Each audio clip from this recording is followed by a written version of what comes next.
Nova ameaça ao governo é a união dos líderes de 15 frentes parlamentares pedindo de volta a MP da reoneração da folha de pagamento.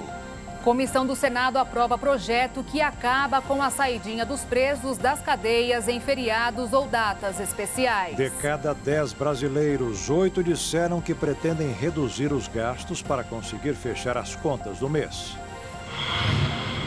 32 milhões e meio de brasileiros não tomaram todas as vacinas contra a Covid. Ex-presidente do Chile, Sebastián Piñera, morreu na queda do helicóptero que ele mesmo pilotava. Corte de Apelação dos Estados Unidos decidiu que ex-presidente Donald Trump não tem imunidade e pode ser julgado. No segundo dia de depoimentos, mulher do jogador Daniel Alves sustentou a versão de que no dia em que cometeu abuso sexual, ele estava bêbado. Para atrair turistas, uma cidade da Itália decidiu investir em flores que nascem até no inverno. Agora no Jornal das 22.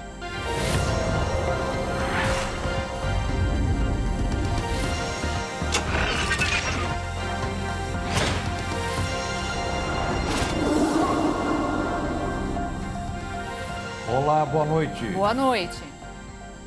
O ex-presidente do Chile, Sebastián Piñera, morreu hoje aos 74 anos após um acidente de helicóptero na região central do país. A aeronave que ele mesmo pilotava caiu por conta das más condições climáticas causadas pelos fortes ventos e chuvas. Ao lado do ex-presidente estavam 3 pessoas. Eles voltavam de uma visita à casa de um amigo de Piñera, mas não durou muito tempo. A queda aconteceu logo nos primeiros minutos de voo, dentro de um lago, na região de Los Rios. As outras 3 pessoas foram encontradas vivas pelas equipes de emergência. 2 conseguiram nadar até a margem e a terceira foi resgatada ainda dentro da água. Já o ex-presidente Piñera não conseguiu tirar o cinto de segurança e morreu. O governo do Chile declarou luto oficial de 3 dias e afirmou que o velório acontecerá na próxima sexta-feira, com direito a honrarias oficiais. E subiu para 131 o número de mortes causadas pelos incêndios florestais no centro do Chile. Hoje o país vive seu 4º dia de combate contra a tragédia, que já é considerada uma das 3 mais mortais do século.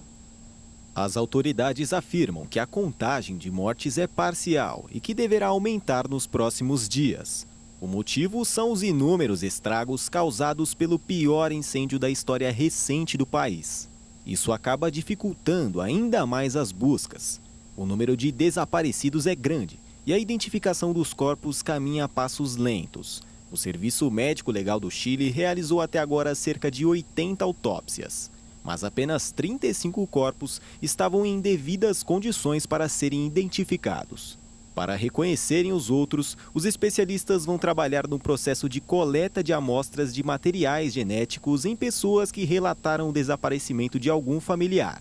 Com isso, será feito um comparativo com seus restos mortais.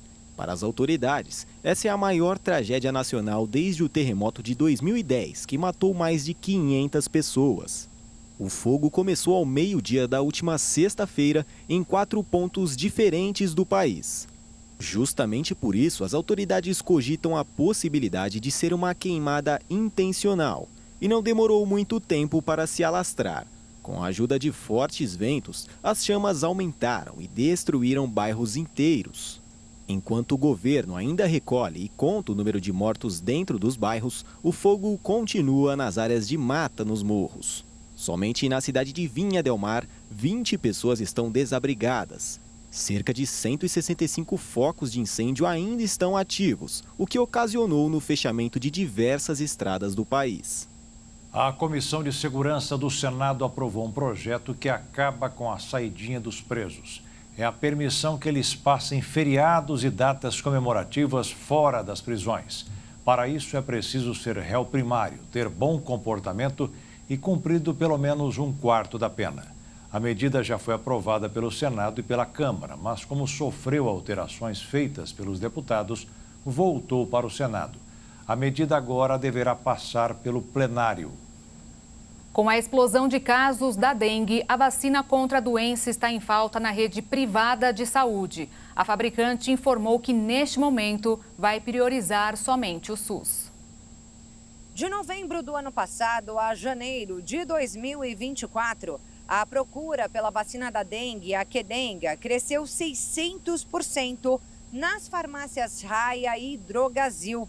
A rede ainda não sentiu o desabastecimento, mas hospitais e laboratórios daqui de São Paulo já informaram a falta do imunizante produzido pela farmacêutica Takeda. Pela alta demanda, as vacinas esgotaram no final de semana no Hospital Sírio-Libanês. O Albert Einstein está com abastecimento parcial e algumas unidades do grupo Fleury também não têm mais estoque. Por meio de nota, a empresa fabricante informou que está concentrada em atender de forma prioritária o Ministério da Saúde para promover o acesso da vacina contra a dengue de forma integral e gratuita para a população. A Takeda acrescentou que o reabastecimento será gradual e deve priorizar pacientes que já receberam a primeira dose e agora precisam completar o esquema vacinal. Serão entregues 6.600.000 doses neste ano. Para 2025, mais 9 milhões de doses devem ser fabricadas. Nesta semana, a vacina Qdenga começa a ser distribuída ao Sistema Único de Saúde em 521 cidades consideradas endêmicas para a doença. Segundo o Ministério da Saúde, o Brasil já tem mais de 345 mil casos prováveis de dengue. Em uma hora como esta, é bom redobrar a atenção. Surgem muitas receitas, fórmulas e indicações para combater os efeitos da dengue. Mas é bom saber que alguns medicamentos são contraindicados em caso de suspeita. Melhor procurar um médico. O Brasil registrou 243.720 casos de dengue nas 4 primeiras semanas deste ano, o que representa uma alta de 273%, segundo os dados mais recentes divulgados pela Secretaria de Vigilância e Ambiente do Ministério da Saúde. A situação preocupa, já que o país vem de um 2023 com um recorde: 1.094 mortes em razão da doença, que se manifesta de 2 formas.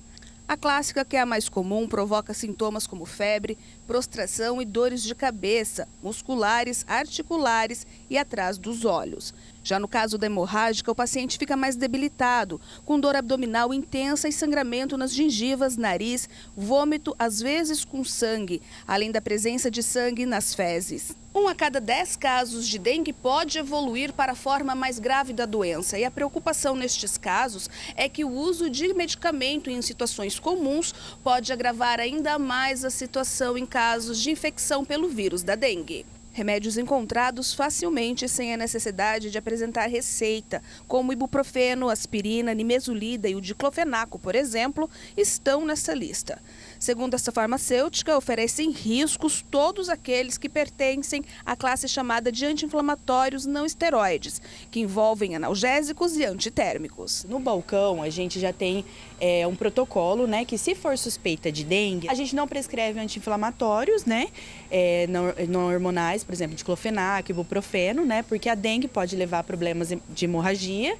Geralmente a gente passa tratamento paliativo, né, que é com dipirona, paracetamol para dor, febre, né, um reidratante oral, né, só pelo desconforto. Os anticoagulantes também devem ser evitados. Em casos de suspeita ou confirmação de dengue, a preferência deve ser pelos analgésicos como dipirona e paracetamol, sempre com recomendação médica. Pode dar um problema gastrointestinal forte, né, dar problemas sérios, né, e a dengue hemorrágica pode levar à morte, sim. Todo cuidado é pouco. Todo cuidado é pouco, exatamente. Com muita orientação no balcão, orientação médica e do farmacêutico também. Hoje não há um remédio específico contra a dengue, mas a vacina chegou na rede privada no ano passado, custando em média R$ 400 a dose, e a rede pública gratuitamente a partir deste ano. O Ministério da Saúde anunciou que 521 cidades brasileiras vão receber ainda este mês doses do imunizante Qdenga, do laboratório Takeda, para aplicar através do SUS, em uma população entre 10 e 14 anos de idade, que tem o maior índice de hospitalização entre os aptos a tomar a vacina. Em Dourados, no Mato Grosso do Sul, uma imunização em massa começou em janeiro, devido a um convênio entre o fabricante e a prefeitura. Até agora, 21.800 pessoas entre 4 e 60 anos de idade tomaram a primeira dose. A situação dos imigrantes dos Estados Unidos piorou e, pelo que é visto atualmente, dificilmente terá uma rápida solução.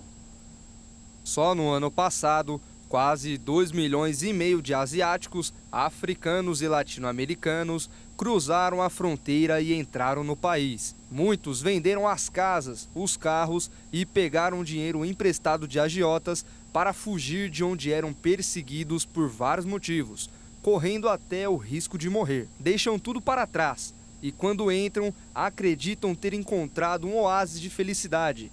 Mas a situação dessas pessoas não é tão fácil, além de provocar vários discursos de amor ou ódio, principalmente em ano de eleição presidencial como o atual, que terá o desfecho em novembro. Mas, por enquanto, resolver a questão parece difícil de ser resolvida, principalmente porque a lei de imigração dos Estados Unidos é a mesma de 40 anos atrás. Não passa por uma atualização que permite, por exemplo, que uma pessoa que entrou ilegalmente fique até 20 anos esperando a solução da justiça, porque faltam juízes para dar a sentença. É a burocracia. E o ministro Alexandre de Moraes prorrogou por mais 180 dias o inquérito que investiga os autores intelectuais do 8 de janeiro. A decisão do ministro Alexandre de Moraes atende a um pedido da Polícia Federal, que solicitou mais tempo para concluir a investigação sobre os autores intelectuais do 8 de janeiro, quando a sede dos 3 poderes foram invadidas. O ministro considerou que é necessário conceder mais tempo à autoridade policial para que sejam concluídas as investigações e as diligências que ainda estão em curso. O inquérito que investiga os autores intelectuais do 8 de janeiro foi aberto pelo Supremo a pedido da Procuradoria-Geral da República. Ontem à noite, o STF terminou o julgamento de mais 29 réus pelos atos de 8 de janeiro e condenou os acusados a penas que variam de 14 a 17 anos de prisão. Os réus foram denunciados pela PGR pelos crimes de associação criminosa armada, dano qualificado, tentativa de golpe e abolição violenta do Estado Democrático de Direito. Até agora, o STF recebeu da PGR 1.345 denúncias sobre os atos do 8 de janeiro. Outros 12 réus estão em julgamento no plenário virtual até o dia 9 de fevereiro.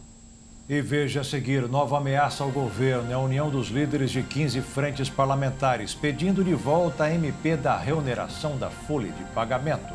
E ainda, de cada 10 brasileiros, 8 disseram que pretendem reduzir os gastos para conseguir fechar as contas do mês.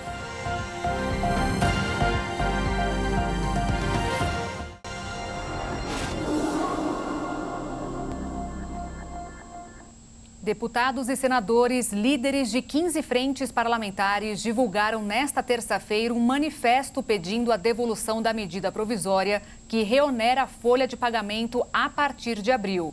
A carta é endereçada aos presidentes da Câmara, Arthur Lira, e do Senado, Rodrigo Pacheco, para que a medida seja devolvida e passe o mais rápido possível pela votação dos parlamentares. A intenção, que significará uma derrota para o governo, é beneficiar imediatamente 17 setores da economia. Este é mais um exemplo de como o relacionamento entre o executivo e o legislativo não anda bem. Outro exemplo foi o cancelamento da reunião que estava marcada para hoje entre o ministro da Fazenda, Fernando Haddad, e os líderes da Câmara. O ministro da Fazenda, Fernando Haddad, se reuniu hoje com os líderes do Senado para discutir as matérias importantes para o governo federal que estão em tramitação na Casa Revisora. Já a reunião, que seria realizada com os líderes da Câmara, foi desmarcada. Segundo Haddad, o líder do governo na Câmara, deputado José Guimarães, informou ao gabinete que a reunião seria reagendada para uma outra data, sem dar explicações. A relação entre o Executivo e o Legislativo vem sendo tensionada nos últimos meses, especialmente após a publicação da medida provisória da reoneração da folha de pagamento, além do corte de 5,5 bilhões de reais de emendas parlamentares do orçamento deste ano. Na abertura do ano legislativo, realizada ontem, o presidente da Câmara, deputado Arthur Lira, adotou uma postura fria e se manteve distante do ministro das Relações Institucionais, Alexandre Padilha. Lira também mandou uma série de recados para o governo federal, cobrando cumprimento de acordos e respeito pelas decisões do Legislativo. Lira critica a atuação de Padilha na articulação com o parlamento desde o ano passado, mas o presidente Lula não sinaliza substituir o ministro para atender o presidente da Câmara. Ontem, Padilha amenizou a situação e disse que tem uma ótima relação com o parlamento. Na mesma linha, o ministro da Fazenda, Fernando Haddad, não quis comentar o discurso de Lira, mas disse hoje que vai ficar tudo bem. Disse que vai ficar tudo bem, mas cobrou exatamente a participação dos parlamentares para o cumprimento da meta fiscal. O ministro Fernando Haddad disse que para que o orçamento deste ano seja zerado, é preciso não gastar mais do que se arrecada. O ministro se referiu também à questão de reoneração da folha de pagamentos dos 17 setores da economia. Segundo ele, dá para conversar, sem esquecer que para manter um benefício como este, é preciso saber de onde vai sair o dinheiro. E os bancos não repassaram ao consumidor a queda de 2 pontos percentuais da taxa Selic do ano passado. A média das taxas foi reduzida em apenas 1 ponto e houve casos até de alta. No balanço divulgado hoje pelo Banco Central, não entram as taxas cobradas nos empréstimos para a compra da casa própria, nem os negócios feitos pelo BNDES com as empresas. Em média, as empresas pagaram 21% ao ano. Já nas negociações com pessoas físicas, os empréstimos ficaram em pouco mais de 54% ao ano. No caso do cheque especial, também houve queda para 128%. Agora, no caso do cartão de crédito rotativo, houve um aumento de quase 30 pontos e o consumidor pagou quase 445% ao ano. Mas é bom destacar que no começo deste ano começou a valer uma nova regra para o rotativo. O valor total a ser pago não poderá ser maior do que 2 vezes o valor da compra. O Banco Central também informou que as pessoas pediram mais dinheiro emprestado no ano passado, com destaque para as empresas, e aumentou a inadimplência, ou seja, quem levou o dinheiro não tem condições de pagar a fatura. No mercado financeiro, os investidores repercutiram a divulgação da ata da última reunião do Comitê de Política Monetária do Banco Central do Brasil. No documento, o BC afirmou que deve continuar com o ciclo de cortes da taxa de juros, apesar de enxergar uma atenuação nas perspectivas de desaceleração para a economia brasileira. Com isso, o dólar fechou em queda de 0,38%, cotado em R$ 4,96 na venda. Já a Bolsa de Valores fechou em forte alta de 2,21% aos 130.416 pontos. A Enel, principal fornecedora de energia de São Paulo, voltou a ser alvo do Ministério da Justiça. Um dos principais motivos são os frequentes apagões que continuam acontecendo. Como o fornecimento de energia elétrica é considerado um serviço público essencial, a empresa é investigada pelo descumprimento do Código de Defesa do Consumidor. Supostas irregularidades em contratos e cobranças abusivas também são investigadas. Uma pesquisa realizada pelo Instituto de Pesquisa de Estudos do Feminino mostrou que apenas 37% dos profissionais se sentem totalmente seguros para discordarem da sua liderança no ambiente de trabalho. O levantamento mostrou também que cresceu o número de afastamentos do trabalho por causa da saúde mental. De acordo com o estudo, 63% dos participantes da pesquisa manifestaram alguma ressalva ou receio de se posicionar quando discordam da liderança. A Organização Mundial da Saúde aponta que ambientes de trabalho seguros e saudáveis são um direito fundamental para todos. Quando acolhem seus trabalhadores, as companhias são mais propensas a melhorar o desempenho e a produtividade, além de minimizar tensões e conflitos internos que podem impactar na saúde mental. O assédio físico, psicológico ou moral no trabalho viola os direitos humanos e prejudica a saúde mental e física. É obrigação da empresa detectar e buscar soluções para esse tipo de questão, combatendo atitudes de lideranças que cometem assédio, colegas que praticam bullying, cultura empresarial de performance com metas duras e inflexíveis, entre outros pontos. Os processos seletivos devem levar a diversidade em consideração, bem como na contratação e na retenção dos talentos. A partir do momento que o quadro é mais diverso, é preciso também garantir o bem-estar dos colaboradores, sensibilizando lideranças e equipes para o combate a viés inconscientes. Cada vez mais os colaboradores buscam muito mais do que apenas bons salários e querem estar em uma empresa alinhada aos seus ideais, que disponibilizem um ambiente propício ao seu desenvolvimento, a novos aprendizados e que seja aberto ao diálogo.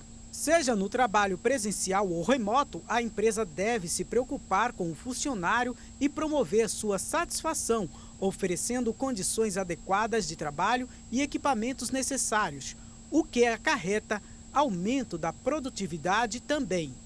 As lideranças precisam pensar em ações voltadas à saúde mental dos seus colaboradores durante todo o ano e não somente em datas específicas. Cada colaborador é único e precisa ser tratado de acordo com as suas experiências de vida e individualidade. De cada 10 brasileiros, 8 têm como meta reduzir os gastos este ano. E a maioria vê na economia de energia uma forma de poupar mais dinheiro. Uma pesquisa realizada por uma consultoria norte-americana que ouviu mais de 2.000 consumidores brasileiros mostrou que 80% da população quer reduzir os gastos este ano. O número foi maior do que os apresentados nos Estados Unidos, onde pouco mais da metade da população disse que quer economizar em 2024. Embora o nível de 80% seja alto, o índice brasileiro é menor que o da pesquisa anterior, do final de 2022, quando 86% dos consumidores apontaram que já estavam cortando ou iriam cortar gastos. Quando perguntados como economizariam mais dinheiro, os brasileiros afirmaram que reduzir o consumo de energia elétrica será a principal medida tomada. Economizar na compra de roupas, jantares e delivery de comida também são alguns hábitos que os brasileiros citaram. Além disso, eles também disseram estar extremamente preocupados com o custo de vida no país.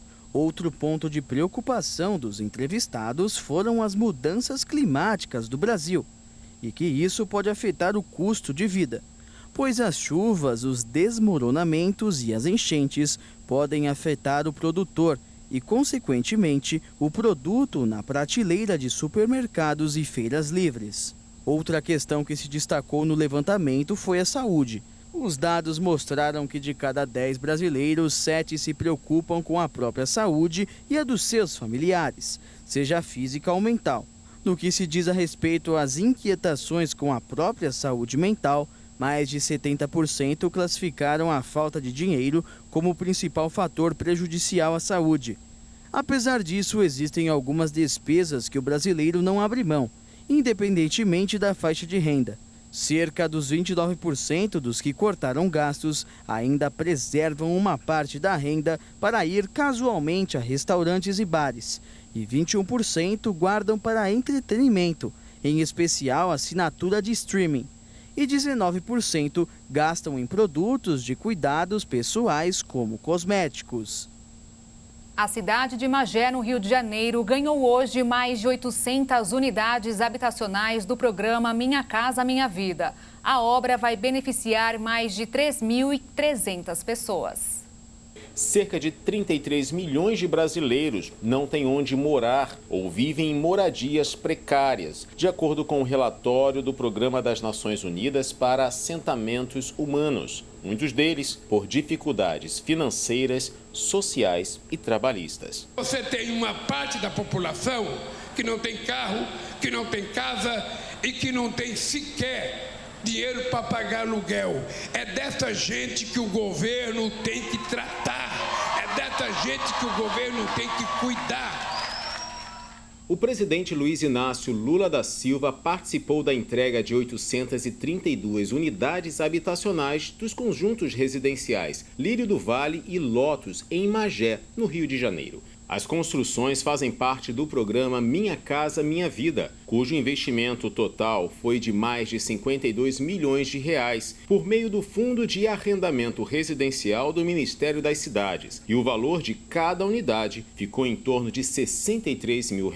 Cerca de 3.300 pessoas serão beneficiadas com os apartamentos de 44 metros quadrados e apresentam infraestrutura interna e externa de água, esgoto, iluminação pública, energia elétrica, pavimentação e drenagem toda concluída. Os residenciais Lírio do Vale e Lotus estão localizados numa região cercada por 15 escolas e 20 postos de saúde. Entre as 832 famílias que vão morar no local, 587 participam do programa Bolsa Família ou do Benefício de Prestação Continuada, o BPC, e receberam os apartamentos por contratos de doação. A Prefeitura de Magé também concederá isenção de IPTU e ITBI a todos os moradores do empreendimento. Quem esteve no evento junto a Lula e os beneficiados foi o ministro das Cidades em exercício, Helder Melilo, que representou o titular da pasta, Jader Filho.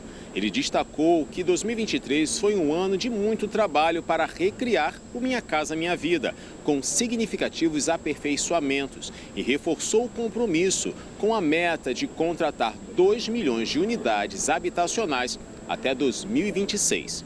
O prefeito da cidade de Magé, Renato Cozzolino, também prestigiou o evento, junto com o governador do Rio de Janeiro, Cláudio Castro. Isso aqui é um sonho, não sonhado só pelo governo federal, ou pelo governo do estado, ou pela prefeitura. Quando se faz uma entrega dessa, presidente, é dessas pessoas que sonharam tanto que a gente realiza o sonho. E ainda hoje, 32 milhões e meio de brasileiros não tomaram todas as vacinas contra a Covid. E também, Corte de Apelação dos Estados Unidos decidiu que ex-presidente Donald Trump não tem imunidade e pode ser julgado.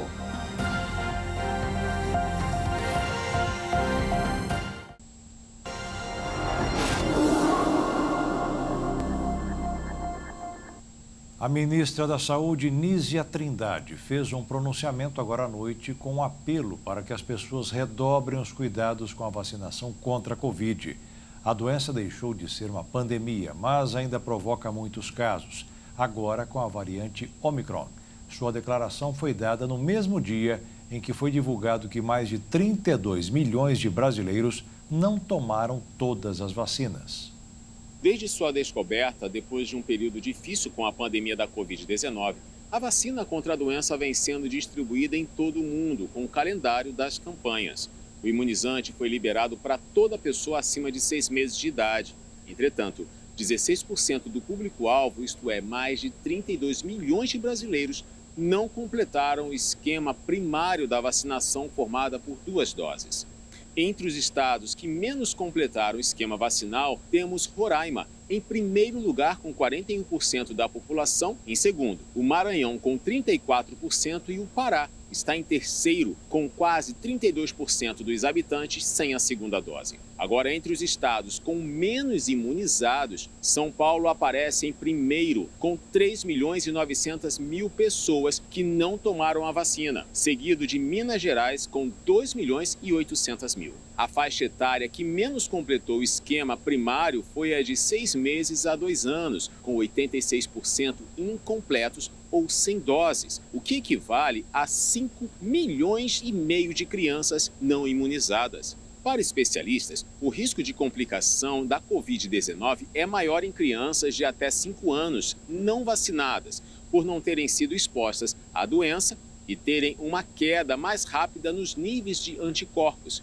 assim como também para idosos acima de 60 anos. O presidente Lula decidiu que os palestinos que vivem na faixa de Gaza não vão receber autorização para residência ou visto temporário em nosso país. A medida que foi discutida com o Ministério das Relações Exteriores foi a de manter as fronteiras fechadas aos palestinos, permitindo apenas a entrada dos que têm origem brasileira e querem escapar da guerra. Um tribunal federal de apelações decidiu que o ex-presidente dos Estados Unidos, Donald Trump, perdeu a imunidade. Ele poderá ser julgado pelas acusações de tentar anular os resultados de sua derrota nas campanhas presidenciais de 2020. A decisão foi unânime. 3 juízas rejeitaram o argumento de que Trump não poderia ser processado. A defesa do ex-presidente afirmava que as alegações estavam relacionadas com suas responsabilidades oficiais, de quando ainda era presidente. Agora o republicano deverá ir a julgamento em um processo criminal em que ele é acusado de tentar anular a sua derrota para o presidente democrata Joe Biden. A defesa de Trump não gostou da decisão e afirmou que agora todo ex-presidente, no momento em que deixar o cargo, poderá ser processado pelo partido de oposição. Para as juízas, a decisão sinaliza um momento importante na aplicação das leis americanas. Agora ficou claro que até aqueles que passarem pela presidência também serão responsabilizados pelas coisas que fizeram enquanto ainda ocupavam o cargo. Até Trump, nenhum outro havia sido processado. Sua defesa afirmou que ele deveria estar livre dessa acusação, já que não sofreu impeachment ou uma condenação pelo Congresso. Mas as juízas falaram que, apesar dos privilégios oferecidos pelo cargo, Trump está sujeito à lei como qualquer outro cidadão. Ainda cabe recurso. E um porta-voz de Trump afirmou que esta é a decisão que ele vai tomar. Eles querem que o julgamento aconteça apenas em novembro, após as eleições presidenciais dos Estados Unidos. Mesmo respondendo por tantos processos judiciais, o ex-presidente é o favorito para vencer as disputas internas do Partido Republicano e ser o candidato da sigla, além de influenciar diretamente os seus aliados no Congresso. O ex-presidente vem fazendo pressão para anular um pacote de auxílio financeiro e militar à Ucrânia que está em discussão no Capitólio. O documento prevê quase 300 bilhões de reais para a Ucrânia e outros 70 bilhões para Israel. Se a ajuda for aprovada, Trump disse que lutará para não deixar passar e afirmou que, se for eleito, está planejando encerrar o caso de uma vez por todas. A fabricante americana de aviões Boeing parece estar longe do fim da saga de problemas com o modelo 737 MAX. Um fornecedor da empresa teria cometido uma falha na perfuração de 2 buracos na fuselagem de aeronaves fora dos padrões determinados pela empresa. O defeito teria sido constatado em cerca de 50 aeronaves que ainda não foram entregues ao mercado de aviação e, portanto, a Boeing alega que não há risco. Modelo popular na aviação comercial, o 737 MAX voltou ao noticiário depois que uma peça da fuselagem de um desses aviões se desprendeu em pleno voo nos Estados Unidos no início de janeiro, causando um rombo na aeronave e forçando a realização de um pouso de emergência. O acidente, que não teve vítimas, levou à suspensão por 3 semanas do modelo 737 MAX 9 pela agência americana reguladora, a Administração Federal de Aviação. A medida afetou mais de 170 aviões. Não é a primeira vez que a fornecedora Spirit AeroSystems registra problemas do tipo junto à Boeing. No ano passado, a entrega de aviões 737 teve que ser suspensa também por falhas na perfuração de centenas de buracos na fuselagem, mais precisamente na antepara de pressão traseira, barreira que sela os fundos da aeronave. Antes, no início de 2023, a fornecedora também foi responsabilizada por problemas na cauda de quase 170 novas aeronaves 737 MAX, especificamente na conexão entre a fuselagem e a barbatana, também conhecida como estabilizador vertical, em 2018 e 2019. 2 acidentes em um intervalo de 6 meses com aeronaves Boeing 737 MAX 8 deixaram todos os 346 passageiros e tripulantes mortos, gerando uma crise na empresa e desencadeando as maiores perdas da história da companhia. O primeiro acidente ocorreu em outubro de 2018, em um voo da Lion Air, saído de Jakarta, na Indonésia, que caiu no mar minutos após a decolagem. O segundo acidente, em março de 2019, ocorreu imediatamente após a decolagem em Joanesburgo, na África do Sul, em um voo operado pela Ethiopian Airlines. Em 2020, um relatório do Congresso dos Estados Unidos apontou falhas de design e uma cultura de acobertamento na companhia, bem como falhas por parte da Agência Reguladora de Aviação Americana. O governo da Argentina decretou intervenção nos meios públicos do país, no que poderia ser o primeiro passo para uma eventual privatização. O objetivo de modificar a estrutura orgânica e funcional das empresas integra os planos do presidente Javier Milei de fazer profundas alterações no Estado argentino. A medida abarca o portal educativo Eduque Argentina, a agência de notícias Telam, a rádio e televisão argentina e conteúdos públicos, onde está a TV pública, além dos canais Encontro, Deporte TV e Paca Paca, e a plataforma Contar. No último dia 3 de fevereiro, em um outro decreto, o comunicado da empresa foi repassado à chefia de gabinete para intervir na definição da estratégia de comunicação e conteúdos realizada por canais e plataformas de comunicação. O texto desta segunda-feira também nomeou os interventores. Segundo o decreto, eles terão poderes para avaliar, modificar o regime e a administração de fundos, ampliar ou reduzir as peças orçamentárias ou aprovar um novo regime de administração. Poderão ainda contratar serviços relacionados a obras, comprar bens ou, no aspecto que mais preocupa os atuais funcionários, contratar e demitir pessoal. As mudanças nas empresas públicas de comunicação foram amparadas, segundo a justificativa do governo de Javier Milei, no texto do decretaço anunciado no dia 20 de novembro, que modificou ou eliminou 366 leis que regem uma série de atividades econômicas do país. Nesse último decreto, Milei afirmou ser necessário realizar uma profunda reorganização das empresas públicas. A intervenção tem validade de 1 ano, podendo ser renovada por mais 1. Antes de ser eleito, Milei sinalizava o desejo de mudar as empresas de comunicação públicas. Em uma ocasião, disse que os canais e portais eram mecanismos de propaganda e reiterou seu desejo de eventualmente privatizar as companhias. Segundo o porta-voz da presidência, Manuel Adorni, a decisão de vender as empresas ainda não está definida. A construção de um polo turístico em João Pessoa, na Paraíba, já desmatou 47 hectares de Mata Atlântica. A obra vem acumulando um histórico de danos ambientais desde 1988. O polo turístico de Cabo Branco, no litoral da Paraíba, é tido como o maior complexo turístico planejado no Nordeste. Ele está inserido no corredor de biodiversidade da Mata Atlântica do Nordeste, cercado de unidades de conservação, que, mesmo protegidas pela lei, foram impactadas pelas obras e pela fragmentação da floresta.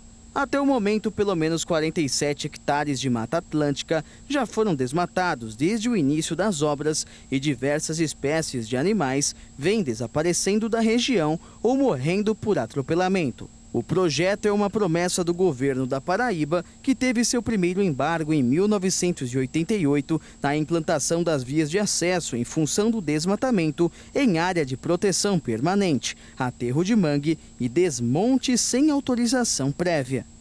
A obra foi desembargada em 2006, após a assinatura de um termo de ajuste de conduta que previa a recuperação das áreas degradadas.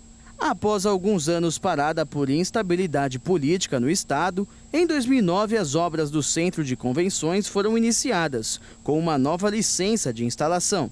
Porém, o Ministério Público Federal encontrou diversas obscuridades e ilegalidades para acabar com a vegetação da Mata Atlântica. Por esse motivo, a obra teve sua primeira etapa finalizada apenas em 2012, com a construção do Centro de Convenções de João Pessoa. Em 2023, as obras recomeçaram, após um longo processo de manobras jurídicas e políticas que resultaram em um acordo em relação às compensações necessárias para o licenciamento ambiental. O anúncio da retomada das obras pela Companhia Paraibana de Desenvolvimento levou ambientalistas e pesquisadores da Universidade Federal da Paraíba a denunciarem em uma carta aberta os danos irreversíveis que a construção iria causar ao ecossistema daquela região e as irregularidades referentes ao licenciamento ambiental.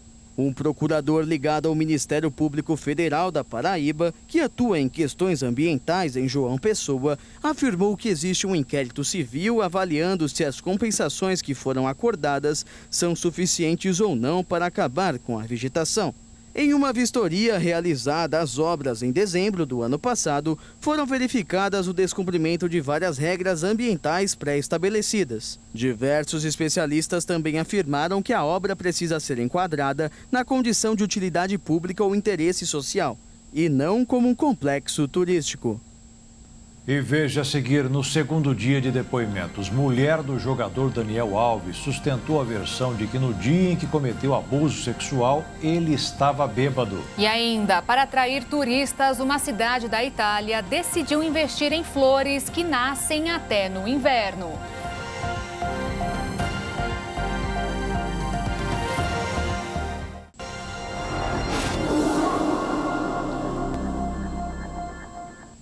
A mulher de Daniel Alves, Joana Sanz, prestou depoimento para a Justiça Espanhola nesta terça-feira. A modelo disse que o jogador chegou em casa completamente embriagado no dia em que supostamente abusou sexualmente de uma mulher em uma boate de Barcelona. O segundo dia de julgamento do ex-lateral da seleção brasileira Daniel Alves teve como principais personagens sua esposa Joana Sanz e seus amigos presentes na noite do suposto abuso. O ponto em comum entre os dois depoimentos foi o uso excessivo de álcool por parte de Daniel Alves. Joana Sanz disse que o jogador foi comer com alguns amigos em um restaurante na parte da tarde, ficou o dia todo fora de casa e chegou apenas por volta das 4 horas da manhã, completamente embriagado e com cheiro muito forte de álcool. De acordo com Joana, Daniel Alves ainda bateu no armário e caiu na cama. Já os amigos de Daniel Alves disseram que eles estavam reunidos desde o meio da tarde no restaurante Taberna del Clinic e no início da madrugada foram para um bar e só depois tomaram o caminho da boate Sutton. Bruno Brasil, amigo que estava com o lateral direito na discoteca, disse que Daniel Alves foi o que mais bebeu. E não foram só pessoas relacionadas diretamente ao jogador que notaram que Daniel estava diferente naquele dia. Em seu depoimento, o gerente da boate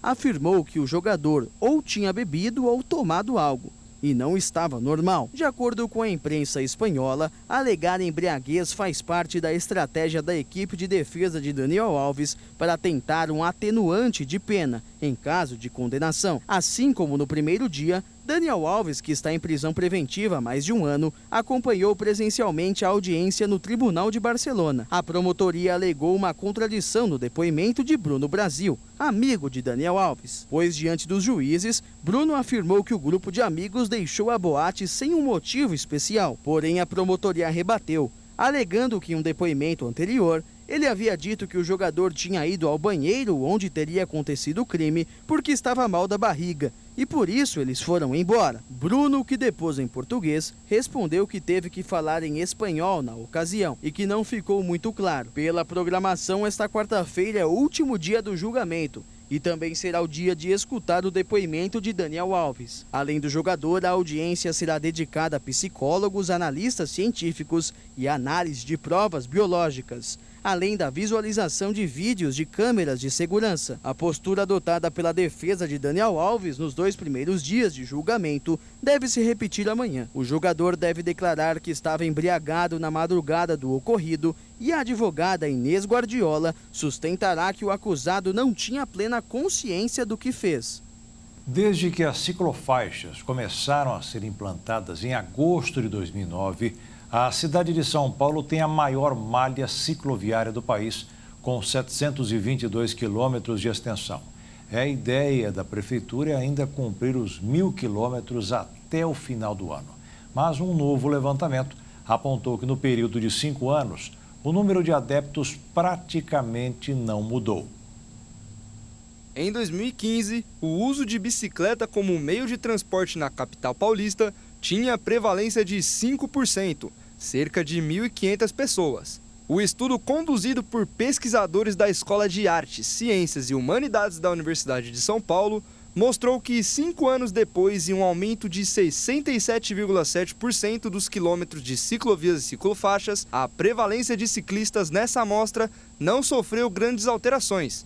Para chegar aos resultados, 2 períodos foram comparados, 2014 e 2015, e depois, entre 2020 e 2021, com 1.500 pessoas. Os pesquisadores identificaram um perfil muito característico daqueles que usam a bicicleta como meio de transporte. Na maioria são homens mais jovens, mantêm um estilo de vida ativo, fazem atividade física como hábito de lazer e possuem bicicleta própria. E perceberam que, além de ser um modal pouco utilizado, os homens têm mais chance do que as mulheres de usar bicicleta na cidade de São Paulo. Entre os poucos que declararam usá-la como meio de transporte na nossa pesquisa, apenas 13% eram do sexo feminino. E por isso sugerem que é preciso implementar políticas públicas voltadas às mulheres, sobretudo de meia idade. Também foi analisado o fato de residir nas proximidades de ciclovias, que contribui para a prática de atividades físicas no lazer, já que a prática pode prevenir doenças graves, como a hipertensão arterial, que é um dos tipos de patologia cardiovascular mais prevalentes no Brasil. Vale destacar também o impacto para a saúde de ter os espaços disponíveis nos arredores. A partir de entrevistas e de dados de georreferenciamento, os pesquisadores constataram que morar a até 1 quilômetro de distância de ciclovias incentiva a mudança de hábitos para a prática de atividades físicas no lazer, como já acontece em São Paulo. Contudo, os pesquisadores também chegaram à questão da desigualdade. As mulheres e pessoas menos escolarizadas são os que menos têm acesso às práticas de atividades físicas no lazer e maior prevalência de hipertensão, o que reforça a ideia de ampliar o acesso a espaços públicos, como ciclovias nas periferias, onde vivem pessoas de menor nível socioeconômico. As políticas públicas de promoção desses domínios das atividades físicas precisam ser focadas nesses aspectos. Agora, os pesquisadores estão finalizando a 3ª etapa da coleta de dados, com informações sobre os anos de 2023 e 2024. A NASA, agência espacial norte-americana, lançou hoje um satélite revolucionário que vai permitir analisar os sinais vitais da Terra e ter uma melhor compreensão da saúde do planeta, especialmente dos oceanos e da atmosfera. O satélite PACE, que estará a bordo de um foguete SpaceX Falcon 9 e será lançado de Cabo Canaveral, no centro da Flórida. A oceanógrafa da NASA, Violeta San Juan, explicou à agência EF que o PACE será colocado numa órbita mais distante que a Estação Espacial Internacional, a cerca de 677 quilômetros da Terra. A cientista espanhola destacou que se trata de um satélite revolucionário, porque irá fornecer detalhes do oceano, especialmente das microalgas, algo que nunca tinha sido alcançado antes. O fitoplâncton representa apenas 1% da massa vegetal total do planeta, incluindo o terrestre, mas mesmo assim gera aqueles 50% a 60% do oxigênio que estão disponíveis no planeta. A missão PACE, sigla em inglês para Plankton Aerosols Clouds and Ocean Ecosystems, é única porque, além de analisar detalhadamente o fitoplâncton, faz do ponto de vista de sua interação com aerosóis e substâncias suspensas no ar. Segundo a cientista, isso dará uma visão incrível que não tínhamos até agora sobre como os nossos oceanos se comportam, de como a atmosfera e como ambos interagem e regulam o nosso clima. O satélite é composto por 3 instrumentos, incluindo um sensor que pode identificar até 256 cores no oceano, enquanto as ferramentas anteriores só conseguiam diferenciar menos de 10 tonalidades. Uma pequena cidade italiana na região do Piemonte viu na flor camélia uma oportunidade de aumentar o turismo local e sua economia. A ideia foi um sucesso e durante todo o ano entusiastas vão até o local ver a flor que floresce até no inverno.